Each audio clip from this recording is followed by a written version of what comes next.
Olá, que bom que você separou esse momento para juntos estudarmos a Palavra de Deus. Talvez você ainda não percebeu, mas ao longo desse vídeo você vai ver alguns ajustes que fizemos aqui no nosso ambiente, neste cenário, porque de fato nós estamos iniciando uma nova etapa, uma nova série de estudos, de assuntos baseados na Bíblia Sagrada, na Palavra de Deus. E hoje nós temos o grande prazer de ter conosco aqui no programa Abrindo a Bíblia, o irmão Cristiano. Seja bem-vindo, irmão Cristiano. Obrigado, pastor Joel, por esta oportunidade. Espero sinceramente que este programa seja uma grande bênção a todas as pessoas que o assistirem. Hoje, o assunto que nós vamos estudar é sobre corpo, alma e espírito. O que encontramos na Bíblia sobre este assunto? Quando encontramos a expressão alma, espírito na Bíblia, isso quer dizer o quê? Vamos ver o que a Bíblia nos fala sobre isso? Vamos sim, pastor. Eu acredito que o texto que ajuda a esclarecer bastante este assunto seja o texto de Gênesis 2, no verso 7. E formou o Senhor Deus o homem do pó da terra e soprou em seus narizes o fôlego da vida, e o homem foi feito alma vivente. Nós temos aqui, segundo a palavra de Deus, uma alma morta, sem vida. E agora, quando Deus sopra, então, nas narinas do homem, que até então estava sem vida, segundo a palavra de Deus, ele se torna, então, uma alma vivente. Sem o sopro de Deus, ele era uma alma morta. Agora, com o sopro de Deus, ele se torna, então, uma alma vivente. Segundo a palavra de Deus, portanto, nós não temos uma alma, nós somos uma alma vivente. Então, deixa eu ver se eu entendi. Baseado neste entendimento, né, deste texto aqui, então, alma significa pessoa. Exatamente. Biblicamente falando, quando nós falamos uma alma ou 10 almas, tantas almas, estamos nos referindo a pessoas. Exato. Tem mais algum texto bíblico que confirma este entendimento? Tem sim. E um detalhe ainda interessante de Gênesis 2:7 diz que Deus não colocou uma alma no homem. A única coisa que ele colocou foi o sopro, mais nada. E ao colocar o sopro, ele se tornou uma alma vivente. Agora, a pergunta que o irmão fez é muito interessante. Existem textos que confirmam que nós somos uma alma. Gênesis capítulo 46, versículo 22. Estes são os filhos de Raquel que nasceram a Jacó. Ao todo, 14 almas ou 14 almas. Nesta versão aqui que eu estou usando, está escrito assim, olha, estes são os filhos de Raquel que nasceram a Jacó, 14 pessoas ao todo. Aí já traz a expressão almas já como sendo pessoas. É interessante também o verso 26. O irmão gostaria de ler, por favor? O 26, nesta versão, diz assim, olha, os que foram com Jacó para o Egito e procederam dele, fora as mulheres dos filhos de Jacó, foram 66 pessoas ao todo. Nessa minha versão, revista e corrigida, diz assim: todas as almas que vieram com Jacó ao Egito, que saíram da sua coxa, fora as mulheres dos filhos de Jacó, todas foram 66 almas. Já encontramos 2 versículos aqui no mesmo capítulo, usando a expressão almas, que na verdade está se referindo a pessoas.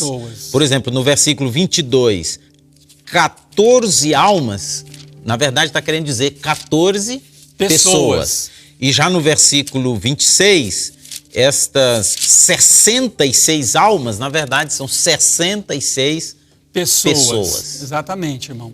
Então, esse é o significado que a Bíblia dá a esta expressão alma. Nós não encontramos na Bíblia nenhuma expressão referindo-se à alma como sendo algo que sai do homem, sai da pessoa por ocasião da morte. Irmão Cristiano, tem muitas pessoas que tem assim, dá uma atenção maior ao que está escrito no Novo Testamento. Tem algum versículo no Novo Testamento que confirma este mesmo raciocínio, que almas significa pessoas? Por exemplo, no texto de Atos, no capítulo 27, o verso 37. Eu vou ler nessa versão, pastor, aí depois o senhor... Já estou chegando aqui, lê aí nessa sua versão, 27... para entendermos melhor. E éramos por todos no navio 276 almas. Imagine agora um navio com várias almas penadas. Logicamente não é este o sentido da Bíblia, ao mencionar que no navio existiam ali este número de almas. São, na verdade, pessoas, né? Como diz aí? Nesta versão aqui fala claramente, éramos ao todo 276 pessoas no navio. Muito bem, então, pela Bíblia nós entendemos claramente que almas refere-se, então, a pessoas. Nós já vimos que alma é pessoa. A própria pessoa. Mas tem algum texto que fala que a alma morre? Porque o estudo de hoje é corpo, alma e espírito. Então, no entendimento de alguns, é como se o corpo morresse, mas a alma não morresse. A alma continuasse viva, né? Morre só o corpo e a alma, que não sei o que é, que alguns entendem que é essa alma. Algo que se desprende da pessoa. Que desprende do corpo e não morreria, né? Continuaria vivo. Tem algum texto da Bíblia que evidencia, assim, deixa de forma clara que a alma morre? Existe sim. Um detalhe interessante é que a Bíblia afirma que somente Deus possui a imortalidade. Então, logicamente, a alma também não pode ser imortal. Senão ela seria Deus, né? Também seria Deus, porque também possuiria a imortalidade. O texto de Ezequiel 18, versículo 4... Todas as vidas são minhas, tanto a do pai como a do filho. E aquele que pecar é que morrerá.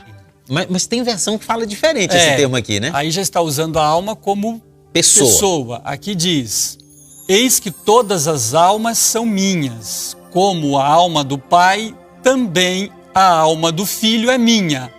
A alma que pecar, essa morrerá. Então, a Bíblia deixa claro que alma morre. Já que a alma, a única conotação que nós encontramos de alma no sentido de ser humano é a que nós vemos aqui na palavra de Deus.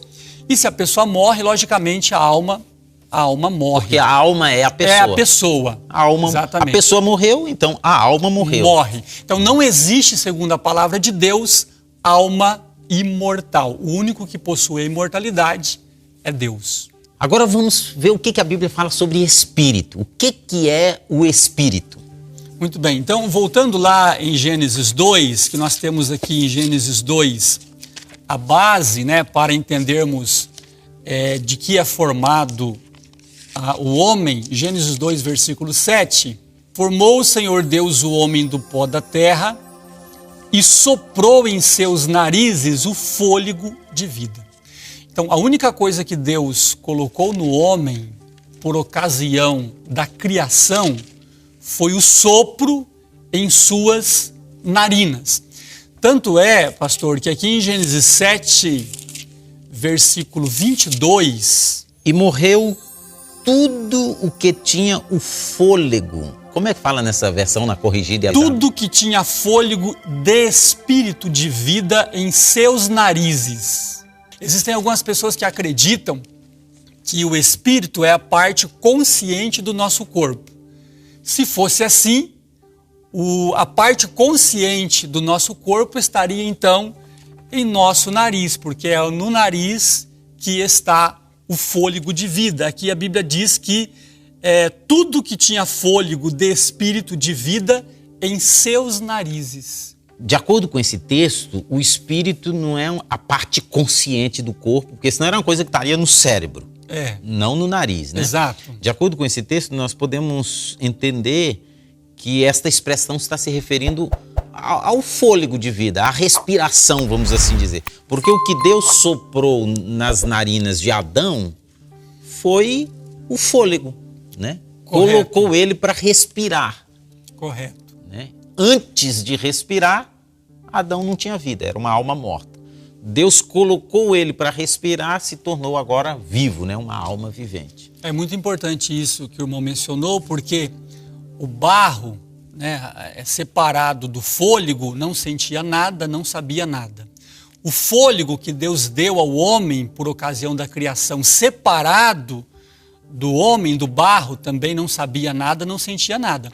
Só houve sentimento quando as duas coisas foram juntadas, né? Então Deus agora soprou no nariz do homem o fôlego de vida, e agora ele, como uma alma vivente, ele sabia, ele sentia, ele amava. Quando essas duas coisas se separam, voltam ao estado original antes de serem ajuntadas. Existe um texto aqui no Salmo 104, 29... Então vamos abrir a Bíblia, né? Lá em Gênesis 2, vamos abrir a Bíblia. Lá em Gênesis 2, nós temos ali uma obra de adição. É o fôlego de vida somado ao pó da terra. Já agora no Salmo 104, 29, nós temos aqui uma subtração. Escondes o teu rosto e ficam perturbados. Se lhes tiras a respiração, morrem e voltam para o pó. Então, se separa novamente aquilo que Deus colocou no homem, ele então volta para o pó e ele morre. Então, aqui ocorre uma subtração, é a separação daquilo que Deus uniu na criação. E essa mesma expressão nós encontramos também em Eclesiastes 12, versículo 7. E o pó volte à terra como era, e o espírito volte a Deus que o deu. O que é que Deus deu lá na criação? O fôlego, que procede de uma palavra hebraica, ruá, que pode ser traduzido por respiração, por fôlego, por espírito. Então, o espírito nada mais é do que a nossa respiração. Quando, por ocasião da morte, a Bíblia fala que o fôlego ou o espírito, porque foi a única coisa que Deus deu para o homem na criação, foi o sopro de vida, então este volta a Deus. Quando se separam as duas coisas, o pó da terra não sabe mais nada e o sopro, o espírito de vida, também não sabe mais nada. Ficou muito claro, irmão Cristiano? Muito obrigado de ter compartilhado conosco esses textos bíblicos que não deixam nenhuma dúvida do que quer dizer corpo, alma e espírito. Eu creio que você também, acompanhando aí, pode entender claramente que alma, na Bíblia, significa pessoas. E quando a pessoa morre, naturalmente também a alma morre, porque a alma é a pessoa, a alma morre, a alma não é imortal.